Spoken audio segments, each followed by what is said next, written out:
नमस्कार प्यारे साथियों, स्वागत है आपका हमारे YouTube चैनल उषा विद्या विहार में।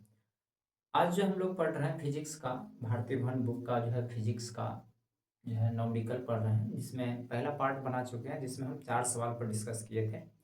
और ये जो पार्ट है, पार्ट 2, जिसमें हम लोग 5वां सवाल से देखेंगे। आपको ये जो है कई सारा एग्जाम में हेल्पफुल रहता है, जैसे पैरामेडिकल हो गया, पॉलिटेक्निक हो गया, ITI हो गया, इसमें भर भर के जो है न्यूमेरिकल पूछे जाते हैं। तो इस तरह का जो क्वेश्चंस होते हैं, जिसको आप यहाँ से जो है डील कर सकते हैं, जिसमें दर्पण सूत्र पर और आवर्धन पर जो है क्वेश्चन दिए गए। आइए समझते हैं। एक अवतल दर्पण दिया है, तो अवतल दर्पण आप जानते हैं कि इस प्रकार का होता है अवतल दर्पण। और ये जो अवतल दर्पण है, इसमें कह रहा है कि ये आपका ध्रुव, फोकस और वक्रता केंद्र, जब भी हम वस्तु को रखेंगे इधर रखेंगे। कह रहा है कि अवतल दर्पण 20 सेंटीमीटर की दूरी पर 2 सेंटीमीटर ऊंची वस्तु रखी गई। 20 सेंटीमीटर की दूरी पर, यानी कि वस्तु की दूरी, यानी कि ये और 2 सेंटीमीटर ऊंचा। तो ऐसे कोई वस्तु होगा 2 सेंटीमीटर ऊंचा। आप जानते हैं वस्तु की दूरी को क्या लिखते हैं, वस्तु की ऊंचाई को लिखते हैं h। और ये जो दूरी है दर्पण से, ये u लिखते हैं, जिसकी दूरी कितना दिया है 20 सेंटीमीटर। ये हो गया वस्तु की दूरी। दर्पण से 40 सेंटीमीटर दूरी पर वास्तविक प्रतिबिंब था। अब दर्पण से कह रहा है 40 सेंटीमीटर की दूरी पर वास्तविक, जब ये वास्तविक बनेगा तो आगे बनेगा, ना कि पीछे। जब भी बनेगा आगे बनेगा। तो ये कह रहा है 40 सेंटीमीटर की दूरी पर बन रहा है, तो ये भी बराबर क्या हो गया 40 सेंटीमीटर। वास्तविक कह रहा है इसलिए आगे, काल्पनिक कहता तो पीछे रखते। फिर कह रहा है कि दर्पण की फोकस दूरी और दर्पण से प्रतिबिंब की दूरी निकालिए, यानी कि एफ मांग रहा है। ये फोकस दूरी कह रहा है कि कितना होगा। आइए सवाल को सॉल्व करते हैं। क्या दे रखा है, आपको दिया है यू। यू क्या है, वस्तु की दूरी। क्योंकि दर्पण के आगे दूरी माप रहे हैं, इसलिए क्या होगा -20 सेंटीमीटर ऐसे। इसके बाद आपको क्या दे रखा है, प्रतिबिंब दे रखा है, भी बराबर कितना 40 सेंटीमीटर। तो इसमें भी हम माइनस लिखेंगे क्योंकि वास्तविक है। उसके बाद आपको दे रखा है वस्तु की ऊंचाई, ये दे रखा है। बस 3 चीजें, तो एफ मांग रहा है, एफ। तो दर्पण सूत्र लगाइए। दर्पण सूत्र से, दर्पण सूत्र से हम लोग जानते हैं 1/v प्लस 1/u बराबर होता है 1/f। v का मान कितना है -40, u का मान कितना है -20, ऐसे गिर दीजिए। और f का मान तो हमें निकालना है, तो ऐसे लिख सकते हैं इसको, क्योंकि माइनस कभी नीचे में नहीं रहता है, तो उसको ऊपर ले, बीच में ले जाओ या ऊपर में ले जाओ। Plus minus minus 1/20 1/f। अगर इसका एलसीएम लिया जाए, एलसीएम, इसको थोड़ा मिटाते हैं। इसका अगर एलसीएम लेते हैं तो कितना हो जाएगा 40, 40, 40 से कम 40 तो -1, और -20 × 40 तो -2 बराबर 1/f। -3/40 1/f। क्या होगा, ऐसे गुना कीजिएगा, क्रॉस मल्टीप्लिकेशन तो हो जाएगा इतना, f बराबर 40/3। तो कभी माइनस इधर रहता नहीं है, इसलिए -40/3 काटिए। तो काटेंगे तो क्या हो जाएगा 0 3 3 9 हो गया, फिर 0.33, इस तरह से आते रहेगा। यानी कि f का मान कितना हो गया -13.3। चूंकि अवतल दर्पण है, अवतल दर्पण की फोकस दूरी क्या होती है, ऋणात्मक होती है, इसलिए ये ऋणात्मक है सेंटीमीटर। तो हम क्या लिखेंगे, अवतल दर्पण की फोकस दूरी, फोकस दूरी कितना 13.3 सेंटीमीटर।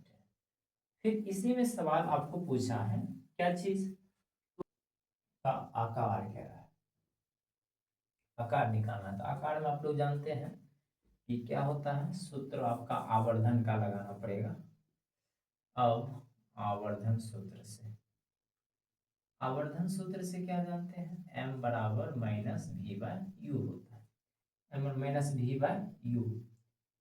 तो m बराबर माइनस, v का मान कितना रखेंगे -40, -40, यू का मान -20। बताइए माइनस माइनस कट गया तो 20 दूना 40, -2 सेंटीमीटर। और m का मान जब कब ऋणात्मक आता है, जब वस्तु का प्रतिबिंब उल्टा होता है, यानी कि वास्तविक प्रतिबिंब के लिए जो m का मान होगा वह ऋणात्मक होता है। ये हो गया आपका आकार। तो दोनों इस तरह से आंसर, एक आंसर आपका ये हो गया, एक ये हो गया।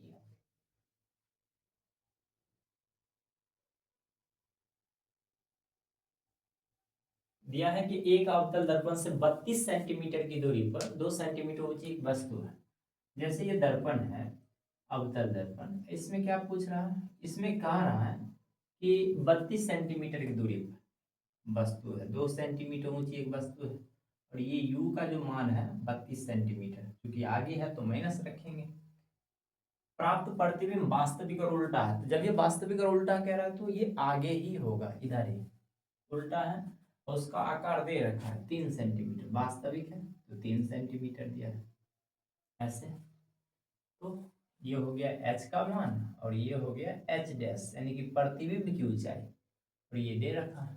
तो दर्पण से पढ़ते हैं फोकस दूरी, और क्या मांग रहा है, तो जो दिया है वो लिखते हैं। u का मान दे रखा है -32 सेंटीमीटर, ठीक है। h का मान दे रखा है 2 सेंटीमीटर, और एच डैश का मान हो जाएगा -3 सेंटीमीटर, क्योंकि आ, प्रधान अक्ष के नीचे लंबवत मापी गई दूरी क्या होगा, ऋणात्मक होती है, इसलिए माइनस हो गया। और आपको क्या ज्ञात करना है, आपको ज्ञात करना है फोकस दूरी और दर्पण से प्रतिबिंब की दूरी। फोकस दूरी निकालने के लिए हमें चाहिए भी और यू, जिसमें केवल एक है, तो यहाँ से आप आवर्धन सूत्र लगा कर निकाल सकते हैं।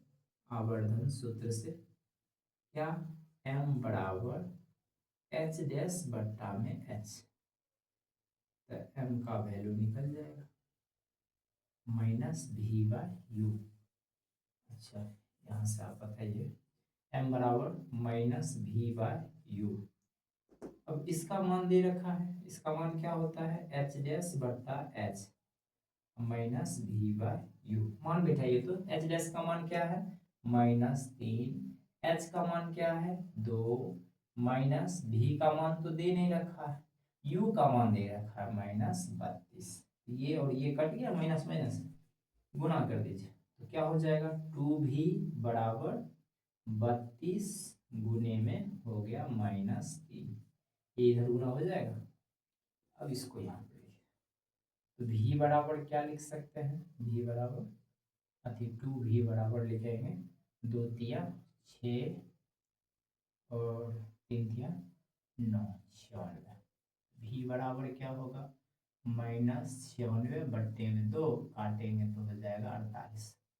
v का मान हो गया 48 सेंटीमीटर। क्यों, अब देखिए माइनस जब लगा है इसका मतलब होता है कि वास्तविक प्रतिबिंब आगे, यहां से आगे नापेंगे इसलिए माइनस। तो प्रतिबिंब की दूरी, प्रतिबिंब की दूरी कितना 48 सेंटीमीटर हो दर्पण के आगे।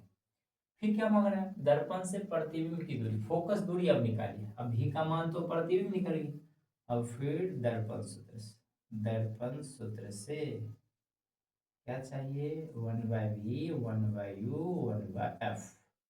भी का मान कितना है, भी -48, u का मान कितना है -32, और f का मान निकालिए, तो 1/-48 plus minus minus 1/2 1/f। LCM लीजिएगा दोनों का तो क्या हो जाएगा 96। 48 को 2 से तो -2, और माइनस तो है ही 32 दिया 96 1/f -5/96 1/f -5f गुना हो जाएगा -5f 96 -f 96/5। 96 को 5 से डिवाइड कीजिए, एक बार में लगेगा 9 में 6 5 9 45 1 10 15 10, यानी कि f का जो वैल्यू होगा ये माइनस उधर जाएगा, ये काटेगा तो 19.1 आ रहा है, 19.1 सेंटीमीटर। देखिए माइनस इसलिए आता है क्योंकि अवतल दर्पण की फोकस दूरी क्या होती है, ऋणात्मक होती है, तो माइनस में अगर नहीं आएगा तो आंसर गलत हो जाएगा। तो एक आंसर आपका ये हो गया, और एक यहाँ पर ये, यानी कि ये आपका आंसर ही निकला है। इस तरह से हम सवाल को सॉल्व करते हैं। अगर आप चाहते हैं स्क्रीनशॉट लेना तो आप ले सकते हैं। चलिए तो देखते हैं अगला सवाल क्या कह रहा है। एक उत्तल दर्पण है, कौन सा दर्पण है, उत्तल दर्पण, ये वाला। उसकी फोकस दूरी दे रखा है, फोकस दूरी कितना है, एफ का वैल्यू 1.5 मीटर। दर्पण से कह रहा है कि 5 मीटर की दूरी पर एक वस्तु स्थित है। वस्तु जब भी रहेगा इधर ही रहेगा ऐसे करके, और ये वस्तु की जो दूरी दिया है u बराबर 5 मीटर दे रखा है। इस वस्तु का प्रतिबिंब कहाँ बनेगा, यह भी बताएं कि प्रतिबिंब का आकार क्या होगा, और वास्तविक होगा कि उल्टा होगा। मतलब आपको क्या दे रखा है, फोकस, ये इधर मापेंगे, ये इधर मापेंगे, इसलिए क्या हो जाएगा, धनात्मक हो 1.5 मीटर। और क्या दे रखा है, u का मान दे रखा है कितना, u जब भी होगा यहाँ से मापेंगे इधर की ओर, विपरीत दिशा में, आपतित किरण विपरीत दिशा में, इसलिए ऋणात्मक हो जाएगी, तो -5 मीटर हो गया। क्या मांग रहा है, v मांग रहा है। फिर कह रहा है पता है प्रतिबिंब का आकार, m मांग रहा है। वास्तविक होगा या उल्टा, चलिए देखते हैं। दर्पण सूत्र से, दर्पण सूत्र से क्या हो जाएगा, 1/v plus 1/u 1/f। v का मान नहीं दिया है, u का मान दे रखा है -5, और f का वैल्यू 1.5।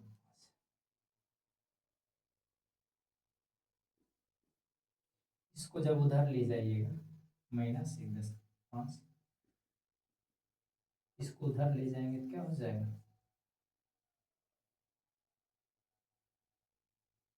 +1/5।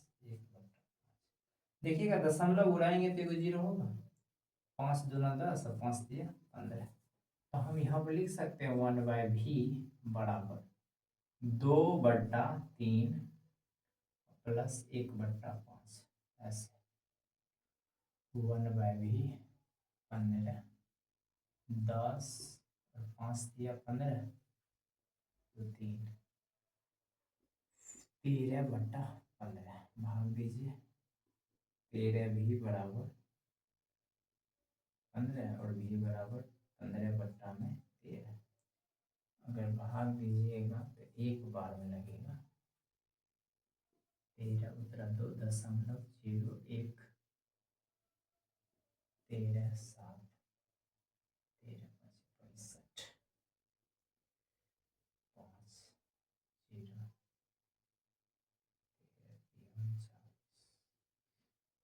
1.15 लिखते हैं ना। भी का मान क्या होगा, 1.15 सेंटीमीटर। प्लस माया, क्योंकि अवतल दर्पण में हमेशा इधर प्रतिबिंब बनता है, तो भी का मान जो है प्लस में आया। आगे फिर क्या है, आकार। आकार निकालने के लिए कौन सा सूत्र लगाएंगे, आवर्धन सूत्र। आवर्धन सूत्र से, आवर्धन सूत्र से m बराबर होता है -v/u। बताइए माइनस तो है, v का मान क्या लिखेंगे, 1.15, और u का मान यहाँ से -5, दोनों तरफ माइनस से कट जाएगा। दशमलव है तो उड़ा करके, 2 गो अंक है तो 2 गो जीरो, तो m का मान लिखेंगे 115/500, ऐसे भाग दीजिए। नहीं लगेगा तो जीरो, 2 बार में लगाएंगे 1000, तो हो गया 150। कितना बार में, 5 दिया 15। बताइए m का जो वैल्यू होगा 0.23। तो बताइए अगर प्लस में आया तो प्रतिबिंब इधर बना, यानी कि आभासी बना। तो आपका 2 आंसर, यहाँ पर एक और एक यहाँ पर, आकार भी निकल गया। तो प्रतिबिंब दर्पण के पीछे बनता है, दर्पण के पीछे कितना 1.15 मीटर पर बनता है। कैसा होता है? आभासी होता है तथा उसका आकार 0.23 होता है। इस तरह से आपका ये सवाल भी सॉल्व हो